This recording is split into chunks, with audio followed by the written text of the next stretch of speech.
Champak one में कालू कौआ अपनी पत्नी सीनू और दो बच्चियों के साथ रहता था।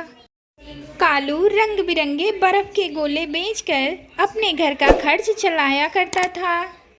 जंगल में ठंड का मौसम शुरू हो गया था, जिसके चलते कालू के बनाए रंग बिरंगे बर्फ के गोले कोई भी पक्षी नहीं खाता था।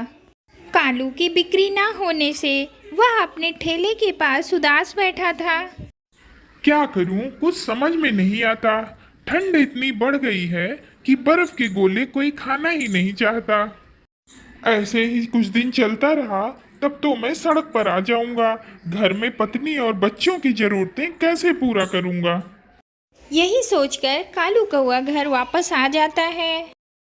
शाम में जब कालू कौआ थका हारा लौटा, आज भी उसकी कुछ कमाई नहीं हुई थी। क्यों जी, आप इतने थके हारे और परेशान क्यों दिख रहे हैं? लगता है आज भी आपकी कोई बिक्री नहीं हुई है। अगर ऐसा ही चलता रहा तो बच्चों की पढ़ाई छूट जाएगी और हमारे ऊपर जो कर्ज है वो भी हम चुका नहीं पाएंगे। यही तो मैं भी सोच रहा हूँ सीनू, इस ठंड में कोई बर्फ गोले खाना ही नहीं चाहता। तभी सीनू के दोनों बच्चे स्कूल से घर वापस आ जाते हैं।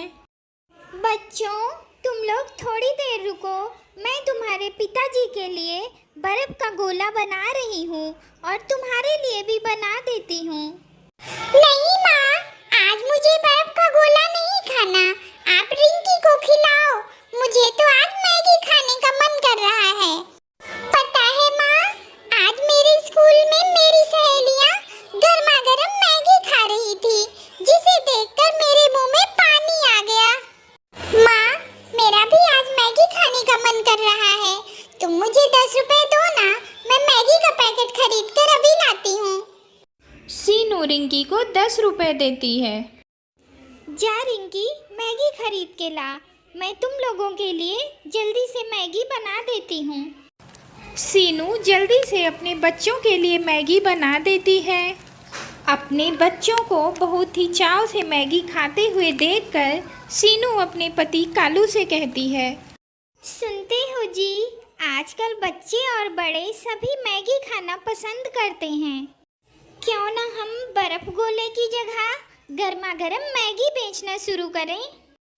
अरे नहीं नहीं सीनू, जहाँ मैं गोले बेचता हूँ वहीं बगल में ठेले पर मैगी बिकती है।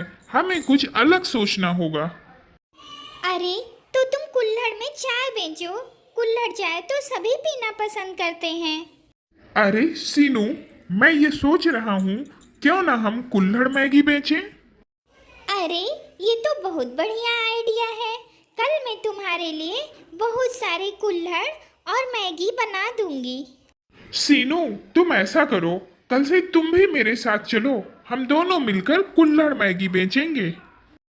अगले दिन सीनू अपने पति के ठेले पर कुल्हड़ मैगी बेचने जाती है। आइए आइए, कुल्हड़ मैगी खाइए, गर्मा गर्म कुल्हड़ मैगी, पुणे की मशहूर कुल्हड़ मैगी आपके शहर में पहली बार बिकने के लिए आई है। सीनू की आवाज़ सुनकर जंगल के कुछ पक्षी सीनू के ठेले पर पहुंच जाते हैं और मैगी की डिमांड करने लगते हैं। अरे बहन, मैंने तो ये पहली बार सुना है, जरा मुझे और मेरी दोस्त को कुल्हड़ मैगी खिलाओ। सीनू अपने दोनों ग्राहकों को कुल्हड़ मैगी खाने के लिए देती है। अरे वाह, इस मैगी का तो जवाब नहीं, इसका तो स्वाद ही कुछ और है। मैंने आज तक ऐसी मैगी नहीं खाई। कुछ ही घंटों में सीनू की बनाई हुई सारी कुल्हड़ मैगी बिक जाती है। यह देखकर दोनों पति पत्नी बहुत खुश होते हैं। देखा जी, हमारा कुल्हड़ मैगी बनाने का आइडिया कितना अच्छा था। कल से हमें और भी ज़्यादा कुल्हड़ मैगी बनाने का सामान लाना होगा। इस तरह सीनू अपने पति के साथ मिलकर कुल्हड़ मैगी बेचने लगती है और खुशी खुशी अपने बच्चों के साथ रहने लगती है।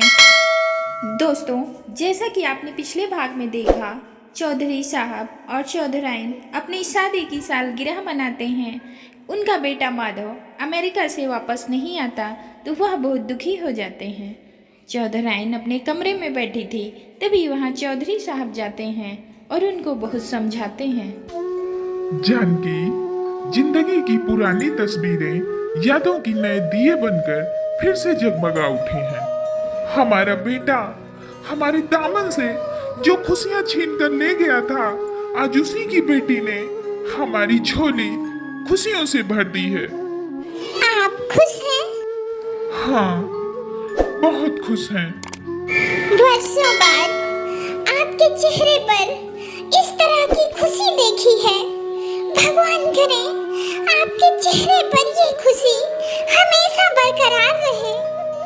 क्या बात है जानकी, तुम्हारी आंखों में आंसू? यूं ही ये खुशी के आंसू हैं। जानकी, हमसे कुछ मत छिपाओ। हमारी खुशियां और गम साझा बनकर रहे हैं। तुम हमेशा हमारी परछाई बनकर रही हो। मेरी खुशी में तुम्हारी खुशी और मेरे गम में तुम्हारा गम रहा है। तुम्हारे दिल पर कितना कुछ बीतता रहा, लेकिन तुमने दिल की बात कभी जुबान पर नहीं आने दी। तुम्हारी जिद के आगे मैं हार गया जानकी, हार गया। बताओ, इस सृष्टि पूर्ति में कोई कमी रह गई? माधव आज भी नहीं आया। बाप बेटे का झगड़ा हुआ और लुटी माँ की खुशियाँ। आप चाहते हैं कि वो खुद यहाँ चला आए और वो चाहता है कि आप उसे बुलवाएं। ना तो वो यहाँ खुद आएगा और ना ही आप उसे बुलवाएंगे। एक बात बताओ जानकी, मैंने आज तक किसी को भी नहीं बताया और तुम्हें भी नहीं। माधव के लिए तुम्हारी तड़प देखकर मैंने माधव को तार भिजवाकर खुद बुलाया था। आपने उसे बुलाया था? आपने माधव को माफ कर दिया? मेरे सुख की खातिर, मेरी खुशी के लिए आप अपना अभिमान छोड़कर आप गर्भ की सीढ़ी से नीचे उतर आए। आप देवता हैं, भगवान हैं मेरे। आपने मेरे लिए इतना कुछ कर दिया। आपने मुझे बहुत कुछ दे दिया। अब और मुझे कुछ नहीं चाहिए, कुछ नहीं चाहिए। इस तरह रोते रोते जानकी अपने पति के गले लग जाती हैं। कुछ देर होने के बाद जब चौधरी साहब को एहसास होता है कि शायद जानकी अब इस दुनिया में नहीं रही और वह जानकी का चेहरा देखते हैं तो उनकी सांसें बंद हो चुकी थी। पत्नी को मरा हुआ देखकर चौधरी साहब के पैरों के नीचे से तो जैसे जमीन खिसक गई। जानकी, ये तुमने क्या किया? मुझे अकेला छोड़कर चली गई। अब मैं कैसे रहूंगा? किसके लिए जीऊंगा? हमेशा की तरह आज भी तुम खामोश हो गई।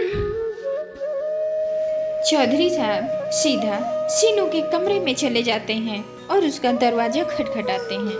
सीनू बाहर निकल कर आती है। क्या हुआ दादाजी? आप यहाँ इतनी रात में? चल बेटी, जल्दी से फोन करके अपने पिता को बुला ले। क्या? अब तो उसे आना ही पड़ेगा। वो आएंगे दादाजी, वो आएंगे। नहीं, उसे आज ही आना पड़ेगा, अभी आना पड़ेगा। अभी? अभी क्यों दादाजी? चिता को आग देकर अपना फर्ज निभाने के लिए। जी आप क्या कह रहे हैं दादाजी? मुझे कुछ समझ में नहीं आ रहा। जानकी हम सबको छोड़कर चली गई। इतना सुनते ही सीनू के ऊपर तो जैसे करोड़ों बिजलियां एक साथ गिर पड़ी हों। वो भगवान के पास चली गई। उसकी आखिरी इच्छा थी कि वो माधव को देख ले। चल बेटी, जल्दी से पोस्ट ऑफिस जाकर माधव को जल्दी से फोन करके बुला लेते हैं। अब तो सीनू बहुत धर्म संकट में पड़ गई थी। वह कैसे इस माहौल को संभालती। नहीं दादाजी, आपका वहां जाना इस वक्त ठीक नहीं रहेगा। मैं खुद ही जाकर फोन करके आती हूँ। इतना कहकर सीनू वहां से चली जाती है। सीनू बाहर जाकर रो रही थी, तभी वहां शंकर काका आते हैं।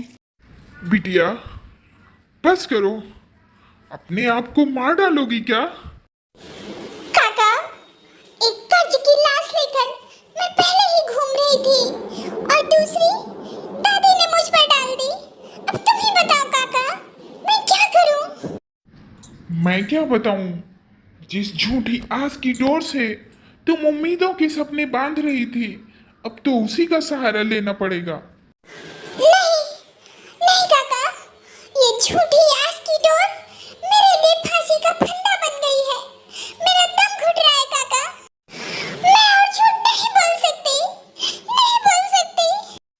इस झूठ के अलावा अब हमारे पास कोई चारा भी नहीं है। दादी तो चली गई, दादा को बचाने के लिए हमें इस झूठ को सच मानकर ही चलना पड़ेगा।